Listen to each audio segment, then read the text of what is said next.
அன்னை தமிழில் அர்ச்சனை ஐயா ஸ்டாலின் அவர்கள் சட்டமன்றத்திலலாம் பேசினாரு. நாங்கள் தமிழ் மொழிக்கு நாங்கள் முக்கியத்துவம் கொடுப்போம், நாங்கள் மும்மொழி கொள்கையை நாங்கள் எதிர்க்கிறோம், நாங்கள் இந்தி திணிப்பை கடுமையாக எதிர்த்து நாங்கள் சண்டை செய்வோம். இந்த ஸ்டாலின் முதலமைச்சராக இருக்கிற வரைக்கும் தமிழ்நாட்டில் இந்தி திணிப்புக்கெல்லாம் வேலையே கிடையாது அப்படி நல்லா மேடையில் ஆக்ரோஷமாக நல்லா மக்கள் மன்றத்தில் பேசுவாங்க. ஆனால் செயல்பாட்டு வடிவில் இவர்கள் நடந்து கொள்கிற விதம் இருக்கு பார்த்தியா, அதுதான் பாசிசம். உள்ள இருக்கக்கூடிய கடவுள் எங்க கடவுள், எங்க மொழியில வழிபாடு செய்யுங்கன்னு நம்ம கேட்கிறோம். இதுல என்னங்க பெருங்குற்றம் இருக்கு? இதை ஒரு பெருங்குற்றமா பார்த்து நேற்று காவல்துறை அதிகாரிகள் என்னென்ன பண்ணாங்க தெரியுங்களா? நாம் தமிழர் கட்சி உறவுகள் துண்டறிக்கை கொடுக்கறத தடுத்து நிறுத்தி அவர்கள் என்னமோ தேச துரோகம் குற்றம் செய்தது போல அவர்களை அடிச்சு அவர்கள் துன்புறுத்தி தரன்னு இழுத்துட்டு போறாங்க.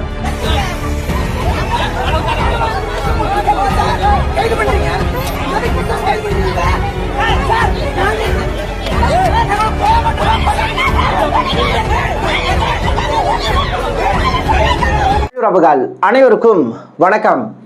பாஜகவை பாசிச கட்சின்னு நம்ம பேசுறது உண்டு. காரணம் என்னன்னா, பாஜக கிட்ட அதிகாரம் இருக்கு.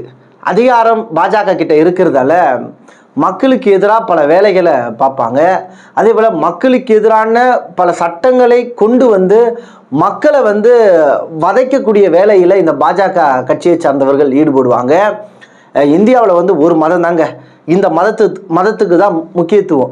மற்ற மதத்தை பற்றியெல்லாம் நாங்கள் கவலைப்பட மாட்டோம். இந்த மதம் காப்பாற்றப்படணும், இந்த மதத்துக்காக நாங்கள் நிற்போம்னு சொல்லிட்டு ஒரே ஒரு மதத்துக்கு ஆதரவாக பாஜக கட்சி செயல்படும்.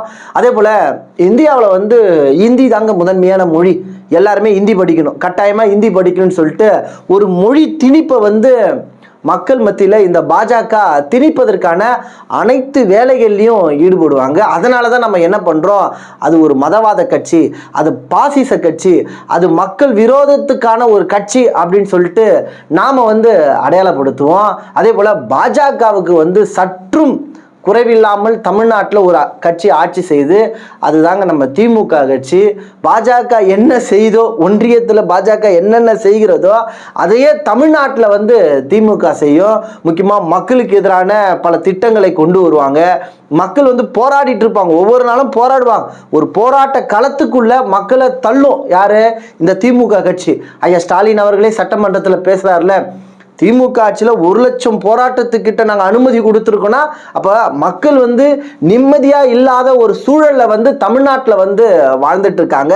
மக்களுக்கு எதிராக பல திட்டங்களை இந்த திமுகவும் செயல்படுத்திட்டு இருக்கு. அதே போல் பாஜகவின் குரலாக திமுக தமிழ்நாட்டில் ஒலிப்பதால திமுகவும் பாசிச கட்சி தான் சொல்லிட்டு நம்ம அடையாளப்படுத்தலாம். பாஜகவோ திமுகவோ வேற கிடையாது. இந்த 2 கட்சியும் ஒன்று என்பதை நம்ம இதன் மூலமாக நம்ம புரிஞ்சுக்கலாம். முக்கியமாக முன்னாடி நான் சொன்னேன்ல, பாஜக கிட்ட அதிகாரம் இருக்கிறதால அந்த அதிகாரத்தை அவர்கள் தவறாக பயன்படுத்துகிறாங்கன்னு சொல்லிட்டு, அதே போல் இப்போ திமுக கையில் அதிகாரம் இருக்குது. ஐயா ஸ்டாலின் அவர்கள் ஆட்சி அதிகாரத்தில் இருக்காரு. அந்த அதிகாரம் அவரிடம் இருப்பதால் அவர் அதை எப்படியெல்லாம் தவறாக பயன்படுத்துகிறான்னு பாருங்களா. இப்போ பாருங்கள், திமுக அன்னை தமிழில் அர்ச்சனை ஐயா ஸ்டாலின் அவர்கள் சட்டமன்றத்திலலாம் பேசினாரு. நாங்கள் தமிழ் மொழிக்கு நாங்கள் முக்கியத்துவம் கொடுப்போம், நாங்கள் மும்மொழி கொள்கையை நாங்கள் எதிர்க்கிறோம், நாங்கள் இந்தி திணிப்பை கடுமையாக எதிர்த்து நாங்கள் சண்டை செய்வோம். இந்த ஸ்டாலின் முதலமைச்சராக இருக்கிற வரைக்கும் தமிழ்நாட்டில் இந்தி திணிப்புக்கெல்லாம் வேலையே கிடையாது அப்படி நல்லா மேடையில் ஆக்ரோஷமாக நல்லா மக்கள் மன்றத்தில் பேசுவாங்க. ஆனால் செயல்பாட்டு வடிவில் இவர்கள் நடந்து கொள்கிற விதம் இருக்கு பார்த்தியா, அதுதான் பாசிசம். முக்கியமாக நேற்றைய நாள் நாம் தமிழர் கட்சி உறவுகள் மருதமலையில் கோவில் அடிவாரத்தில் துண்டறிக்கை கொடுக்குறாங்க. அந்த துண்டறிக்கையில் என்ன இருக்குன்னா, உள்ளே இருக்கிற கடவுள் தமிழ் கடவுள், தமிழ் கடவுளுக்கு தமிழில் வழிபாடு செய்யணும்.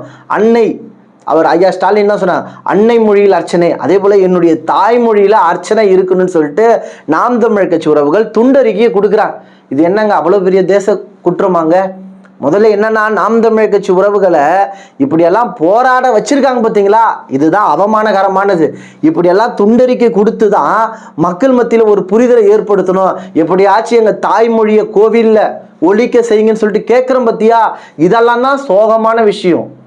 இப்போ நாம் தமிழர் கட்சி உறவுகள் அந்த இடத்துல துண்டறிக்கை விநியோகம் பண்ணுறாங்க. ஸ்டாலின் அவர்களும் அத்தனை சொல்கிறாரு, கோவில்கள் எல்லாம் அன்னை தமிழில் அர்ச்சனை செய்யணும், தமிழில் வழிபாடு இருக்கணும்னு ஐயா ஸ்டாலின் அவர்கள் பேசுகிறார்ல, மக்கள் மன்றத்திலலாம் எடுத்து பேசுகிறார்ல, ஓட்டுக்காக ஐயா ஸ்டாலின் அவர்கள் பேசுகிறார்ல, அதுவே நாம் தமிழ் கட்சி உறவுகள் களத்தில் வேலை பார்க்குறாங்க. இப்போ இந்த துண்டறிக்கையை கொடுக்கறதால அந்த இடத்துல என்ன பிரச்சனை ஏற்பட்டது? இது ஐயா ஸ்டாலின் அவருடைய கொள்கைக்கு முரணா நாம் தமிழ் கட்சி உறவுகள் தற்போது செயல்பட்டாங்களா? என்ன ஒன்றுமே புரியலையே. உள்ளே இருக்கக்கூடிய கடவுள் எங்க கடவுள், எங்க மொழியில வழிபாடு செய்யுங்கன்னு நம்ம கேட்குறோம். இதுல என்னங்க பெருங்குற்றம் இருக்கு? இதை ஒரு பெருங்குற்றமா பார்த்து நேற்று காவல்துறை அதிகாரிகள் என்னென்ன பண்ணாங்க தெரியுங்களா? நாம் தமிழ் கட்சி உறவுகள் துண்டறிக்கை கொடுக்கறத தடுத்து நிறுத்தி அவர்கள் என்னமோ தேச துரோகம் குற்றம் செய்தது போல அவர்களை அடித்து அவர்கள் துன்புறுத்தி தரன்னு இழுத்துட்டு போறாங்க. இது காவல்துறையுடைய வேலையா? முதல்ல அந்த காணொலியை நீங்களே பார்த்துருங்களா.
இந்த காணொலியை பார்க்கும்போது நமக்கு என்னங்க தெரியுது? என்னையா பெரிய குற்றம் பண்ணிட்டாங்க? எங்க மொழியில வழிபாடு வேணும்னு கேட்குறாங்களப்பா, கேட்கறதே பெரிய குற்றமாப்பா. நீங்க தானப்பா இந்தி மொழியை எதிர்க்கிறீங்க, சமஸ்கிருதத்தை எதிர்க்கிறீங்க, மும்மொழி கொள்கையை நீங்க ஏற்க மாட்டேன்னு சொல்லிட்டு நீங்க பேசுறீங்க. பேசுறதெல்லாம் நல்லா பேசுறீங்களப்பா. நாம் தமிழ் கட்சி உறவுகள் களத்துல வேலை பார்க்கும்போது ஏன் அடக்குமுறையை ஏவி விடுறீங்க? ஏன் பாசிச புத்தியை அந்த இடத்துல நீங்க காட்டுறீங்க? இது வன்மையா கண்டிக்கத்தக்கதுங்க. முக்கியமா தமிழ்நாட்டில் பாருங்க, பெண்களுக்கு எதிரான குற்றங்கள் அதிகரிச்சிடுச்சு. கொலை ஒவ்வொரு நாளும் செய்தித்தாளை எடுத்து பார்த்தா நெஞ்செல்லாம் பதறுது. சட்ட ஒழுங்கு சந்தி சிரிக்குது ஐயா ஸ்டாலின் அவருடைய ஆட்சியில். இப்போ தலைவர் பிரபாகரன் சொல்றாருங்க, குற்றவாளிகளை பிடித்து கூண்டில் நிறுத்துவதல்ல காவல்துறையின் வேலை, குற்றவாளிகளே இல்லாத ஒரு சமுதாயத்தை ஒரு தேசத்தை உருவாக்குவதுதான் காவல்துறையின் வேலை. காவல்துறைக்கு இவ்வளவு வேலை இருக்கு. ஆனால் காவல்துறைகள் குற்றவாளிகளை முதல்ல கைது செய்கிறாங்களா? குற்றம் நடைபெறுவதை தடுத்து நிறுத்துறாங்களா? எதையும் செய்யாம இந்த மண்ணின் உரிமைக்காக மக்களின் நலனுக்காக போராடக்கூடிய நாம் தமிழர் கட்சியின் மீது அடக்குமுறையை ஏவி விடுறது ஐயா ஸ்டாலின் அவருடைய பேச்சை கேட்டு. முன்னாடி அப்படிதான் பண்ணாங்க. அண்ணன் சீமான் அவர்களுடைய வீட்டுக்கு சென்று அண்ணன் சீமான் அவர்களை இழிவுபடுத்த வேண்டும் என்ற அடிப்படையில் காவல்துறை அதிகாரியே அத்துமீறி வீட்டுக்குள்ள போவாராம், அவரே அடிப்பாராம், அவரே தரன்னு இழுத்துட்டு போவாராம், அவரே வழக்கு பதிவு செய்வாராம், அவரே சிறைப்படுத்துவாராம், அவரே போயிட்டு மருத்துவமனையில் போய் படுத்துவார்.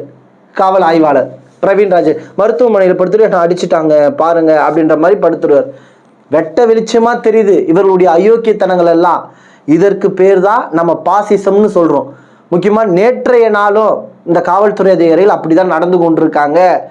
எவ்வளவு கொடுமை யோசிச்சு பாருங்களா. இது தமிழருடைய நாடு, தமிழர்கள் வாழ்ந்துட்டு இருக்காங்க.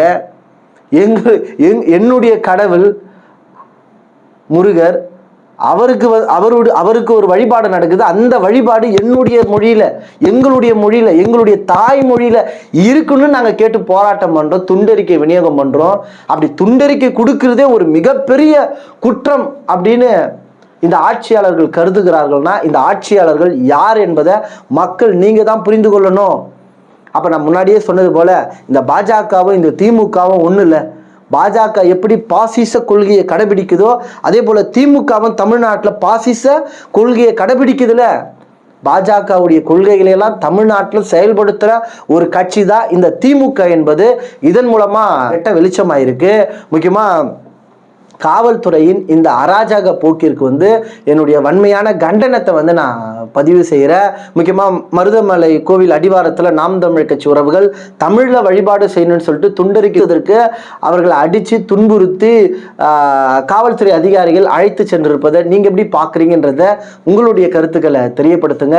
மீண்டும் அடுத்த ஒரு நல்ல பதிவுகளில் உங்களை சந்திக்கிறேன். இதுவரை நமது இன விடுதலை வலையொலியை பின்தொடராத உறவுகள் பின்தொடருங்கள், விருப்பம் தெரிவிங்கள். இந்த பதிவை குறித்த உங்களுடைய கருத்துக்கள் வரவேற்கப்படுகிறது.